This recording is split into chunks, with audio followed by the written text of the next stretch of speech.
여러분 반갑습니다. 의식혁명 5번째 시간입니다.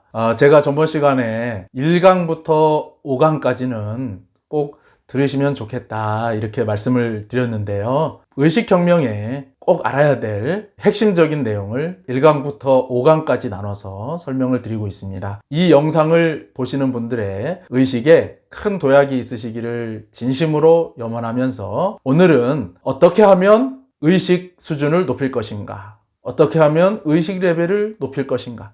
어떻게 하면 우리가 의식의 진보를 이룰 것인가? 의식의 진보에 있어서 장애가 되는 요소는 무엇인가에 대한 주제로 말씀을 드려보도록 하겠습니다. 책을 보면서 말씀을 드리도록 하겠습니다. 저는 의식혁명 이 초판본을 가지고 말씀을 드리고 있고요. 이 책을 가지고 계신 분들은 페이지 수는 다를 것 같습니다. 그래서 그 점을 감안하고 봐주시면 감사하겠습니다. 제 책 기준으로 해서 94페이지에 호킨스 박사께서는 이렇게 써놓으셨습니다. 의식의 진전이라는 소제목에 있는 내용입니다. 한 개인이 생애를 사는 동안, 한 인생을 사는 동안 한 수준에서 다른 수준으로 도약하는 것은 좀처럼 보기 드문 현상이다. 우리가 이 의식 수준을 높이는 것은 굉장히 사실은 어려운 일이다. 이런 얘기를 이제 하고 계시는 거죠. 태어났을 때 측정된 에너지 장은 일생 동안 겨우 5점 정도의 증가를 보일 뿐이다. 이게 평균 값이라는 거예요. 어떤 사람이 190으로 태어났으면 그 사람이 죽을 때 195를 했으면 평균 정도를 맞췄다는 거죠. 그만큼 이 의식의 진보가 굉장히 어려운 일이다. 자, 여기에서 우리는 호킨스 박사께서 이 윤회를 인정하고 있는 것을 알 수가 있지요. 실제로 호킨스 박사의 그 말씀 중에 전생의 스승한테 받은 가르침을 이번 생에 내가 깨달았다 하는 그런 내용도 실제로 있습니다. 이 세상에 태어날 때 우리들의 의식 수준이 이미 결정되어 있다는 사실은 의미심장한 무엇인가를 시사해준다. 이런 이제 육체는 껍데기고 인간의 영혼은 윤회를 하면서 계속해서 의식의 진보를 이룬다라는 그런 내용이라고 저는 생각을 합니다. 사람들이 생애를 통해서 겨우 5점밖에 성장하지 못한다는 것은 물론 통계적인 숫자로 이것은 사람들이 인생을 살아가며 선택하는 많은 행동들이 결국 의식 수준을 높이는 데는 그다지 기여하고 있지 못하다는 불행한 사실을 보여준다. 의식이 고도로 성장한 얼마 안 되는 사람들의 영향이 낮은 사람들의 에너지장을 상쇄한다. 지난 시간에 요건 말씀드린 내용이고요. 그러면 반대도 있다는 거예요. 반대로 극소수의 사람들의 악영향은 전 문화를 흔들어 놓을 수 있고 전반적인 의식 수준을 끌어내린다. 예를 들어서 한 사람의 독재자가 나왔다. 그러면 그 나라의 전반적인 의식 수준을 확 끌어내릴 수가 있다라는 거죠. 우리가 일생 동안에 5점 정도밖에는 성장을 못하는데 그럼에도 불구하고 몇백 이상의 갑작스런 도약 또한 가능하다. 굉장히 이제 희망적인 말씀이죠. 만일 개인이 에고 중심적인 200 이하의 에너지장의 울타리를 벗어나 자, 여기 굉장히 중요한 대목이 나옵니다. 친절하고 진실하고 착하고 용서할 줄 아는 의식적인 태도를 취한다면 의식적으로 친절하고 진실하고 착하고 용서할 줄 아는 의식적인 태도를 취한다면 그리고 한 걸음 더 나아가서 다른 사람의 행복을 위하는 것이 자기의 근본 목적이 된다면 그는 높은 차원의 의식 수준에 도달할 수 있을 것이다. 이것이 핵심입니다. 결국에는 모든 성인들의 가르침과 전혀 다르지가 않죠. 친절하고 진실하고 착하고 용서하라. 그걸 의식적으로 자꾸만 그렇게 하려고 애를 쓴다는 거죠. 다른 사람의 행복을 위하는 것이 나의 삶의 근본 목적이 된다. 불교에서는 이것을 보살도라고 얘기를 합니다. 그리고 우리나라의 단군 할아버지의 홍익인간, 이화세계, 널리 인간을 이롭게 해줘라. 저는 이것이 완전히 부합한다 이렇게 생각을 합니다. 그는 높은 차원의 의식 수준에 도달할 수 있다.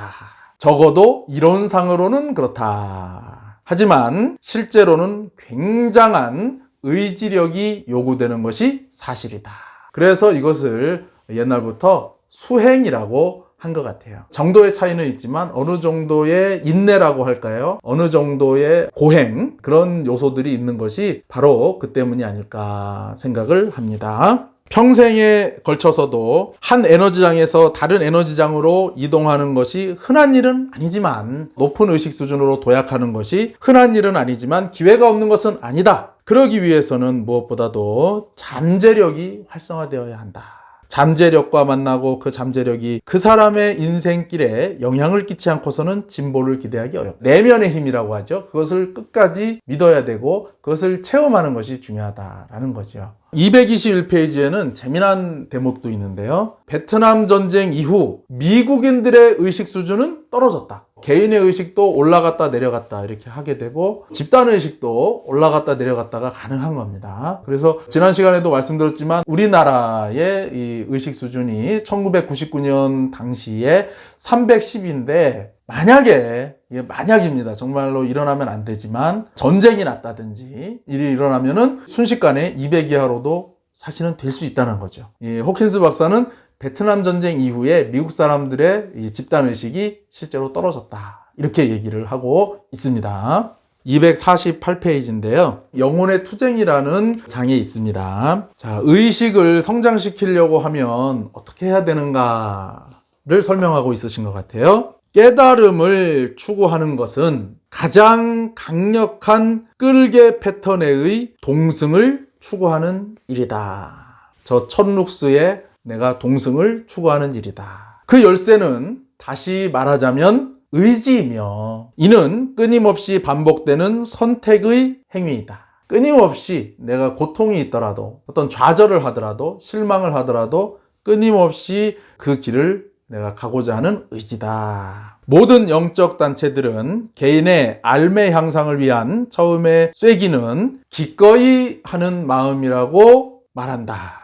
이러한 자발성의 지속이야말로 낮은 끌개장을 떠나 새로운 장으로 가게 하는 원동력이다. 기꺼이 하는 마음, 자발성, 바로 310룩스지요. 기꺼이 하고자 하는 마음, 자발적으로 하고자 하는 마음, 흔쾌히 하고자 하는 마음은 정말로 높은 곳으로 갈 수 있는 그런 원동력이다, 이렇게 얘기를 하고 있습니다. 동양의 영적인 단체에서는 구루는 인도말로 스승을 뜻합니다. 스승의 도움 없이는 수련자가 큰 진전을 기대할 수 없다는 사실이 잘 알려져 있다. 어떤 사람이 낮은 끌개장에서 갑자기 높은 장으로 도약하는 것을 사람들은 기적이라고 받아들이곤 한다. 우리가 하는 말에 그런 말이 있잖아요. 사람은 잘 변하지 않는다. 사람은 변하지 않는데 정말로 개과천선해서 변했다는 거예요. 그럼 그걸 기적이라고 우리는 표현을 하지요. 전통적인 방법으로는 기도와 명상이 낮은 수준에서 높은 수준에 비하게 필요한 발판이 되어준다. 264페이지 제6장 앞으로 나아갈 길이라는 곳에 나와 있습니다. 자, 이 책을, 요 의식혁명 책을 철저하게 소화한다면 독자들은 35점 정도의 의식 수준 향상을 기대할 수 있다. 여러분 1강부터 5강까지는 들으시면 도움이 되시리라고 생각을 합니다. 보통 사람들은 일생 동안 겨우 5점의 발전을 한다고 생각하면 35점의 향상은 굉장한 것이다. 이 책만 잘 이해를 해도 35점. 그러면 이거를 우리가 윤회로다가 따져보면은 7생을 단축시킬 수 있는, 그렇게 또 이해를 할 수도 있을 것 같습니다. 우리가 의식을 성장시키기 위해서 조심해야 될 것, 의식이 추락하는 것을 방지하기 위해서 조심해야 될 거를 말씀을 해주시는 것 같은데요. 직관력을 타고난 극소수만이 부정적인 에너지에 의해 해를 입지 않고 깨끗한 삶을 살 수 있다. 직관력, 바로 진실과 허위를 가를 수 있는 직관력인 거죠. 운동역학을 사용함으로써 이것을 구분할 수 있다. 그래서 영혼의 어두움은 점차 밝아질 수 있다. 가장 흔하고 만연된 중독은 부정이며 이것은 이지적인 허영에 의해 우리를 어둠으로 덮는다. 조금 어려운 말이 될 수도 있는데 호킨스 박사는 굉장히 의식의 성장을 저해하는 요소로서 부정이라고 표현을 하고 있습니다. 사전을 찾아보면 이렇게 나옵니다. 부정, 그렇지 않다고 단정함, 옳지 않다고 반대함, 이렇게 사전에는 나와 있습니다. 그렇지 않다라고 단정함, 옳지 않다라고 단정함, 요 두 가지만 대입을 해보셔도 좋을 것 같아요. 이 함정에 빠지지 마라, 이렇게 얘기를 하고 계십니다. 230페이지에 있는 내용을 읽어드리겠습니다. 각자의 마음은 자신의 옳음을 보호하기 위하여 부정의 과정을 밟는다. 이러한 부정성이야말로 인간이 평생 동안 의식 수준을 5점 정도밖에 진전시키지 못하게 하는 장애물이다. 이것이 장애물이라고 얘기를 하고 있습니다. 아까 전에 기꺼이 하는 마음, 착하고 진실하고 친절하고 남의 행복을 도와주려는 마음, 그런 것들이 이제 의식을 높이는 원동력이 될 수 있다, 이렇게 말씀을 하셨는데요. 바로 이 부정성, 자신의 옳음을 보호하기 위하여 부정의 과정을 밟는다. 내가 옳다라는 것을 주장하기 위하여 부정의 과정을 밟는다라는 거죠. 너는 틀렸다, 너는 아니다. 이러한 부정성이야말로 인간이 평생 동안 5점밖에는 성장하지 못하는 장애물이다. 의식의 커다란 진전은 내가 안다라는 착각을 버릴 때라야 비로소 가능하다. 내가 안다라는 그 마음을 버려야 된다. 기꺼이 변화하려는 태도는 흔히 개인들의 믿음이 다 허물어지고 나아갈 수 없는 아주 밑바닥에 처했을 때만 가능하다. 내가 모르는구나, 내가 알던 것이 잘못된 거구나, 이렇게 됐을 때 기꺼이 변하려고 한다는 거죠. 닫힌 상자 속으로는 빛이 들어갈 수 없다. 위기의 좋은 점은 그것이 높은 의식 수준으로 가는 통로가 될 수도 있다는 데 있다. 우리가 인생을 살면서 또 여러 가지 성공한 사람들을 보면 위기 속에서 인생을 바뀐 사람들이 많이 있죠. 인생이란 배움의 터전이라는 생각을 받아들이기만 하면 삶은 진정한 스승이 되어줄 수 있다. 그럼으로써 우리가 우리 자신을 다루는 삶의 고통스러운 교훈들을 겸허하게 받아들여 성장과 발전의 디딤돌로 삼지 않는다면 삶은 헛되이 낭비될 뿐이다. 이 세상은 의식의 성장을 위한 학교다. 내가 경험하는 모든 것들은 나를 훈련시키기 위한 과정이다. 그러한 경험에서 교훈을 얻고 배울 때, 그럴 때라야 이 삶은 의미가 있게 된다는 거죠. 마음을 관찰하는 것만으로도 우리는 의식 수준을 높일 수 있다. 모든 명상이 강조하는 것이 바로 이거죠. 마음을 관찰하는 것만으로도 우리의 의식 수준을 높일 수 있다. 있는 그대로. 부정이 존재하는 게 아니죠. 마음을 관찰하게 되면 겸손해져서 다 안다는 자만심을 버리게 된다. 이때 알매 성숙이 시작된다. 겸허한 마음이 되어서야 비로소 자신을 비웃는 능력이 생기며, 이게 비하하고는 다른 겁니다. 마음의 노예에서 벗어나 주인다워질 수 있다. 이렇게 하여 기쁨의 새로운 원천이 익어가는 것이다. 우리가 높은 의식 수준으로 올라감에 따라 존재 자체의 기쁨도 성숙한다. 마지막으로 이 말씀만 드리고 마치겠습니다. 자, 부정성이라고 하는 이 함정에 빠지는 것이 우리가 의식 수준을 높이지 못하는 함정이다, 이렇게 말씀을 드렸는데요. 그러면 이 부정성을 어떻게 해결해야 될까요? 부정성의 반대는 뭘까요? 바로 저는 이것을 말씀을 드리고 싶습니다.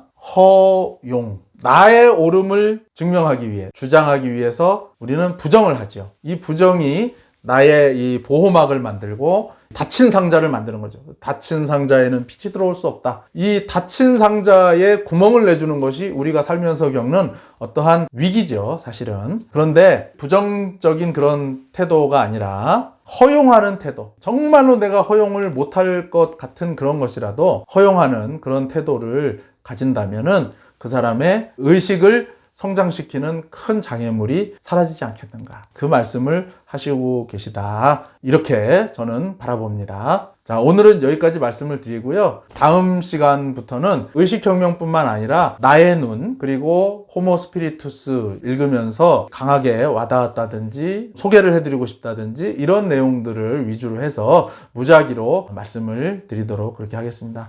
여러분의 의식에 큰 진전이 있으시기를 진심으로 응원합니다. 여러분 감사합니다.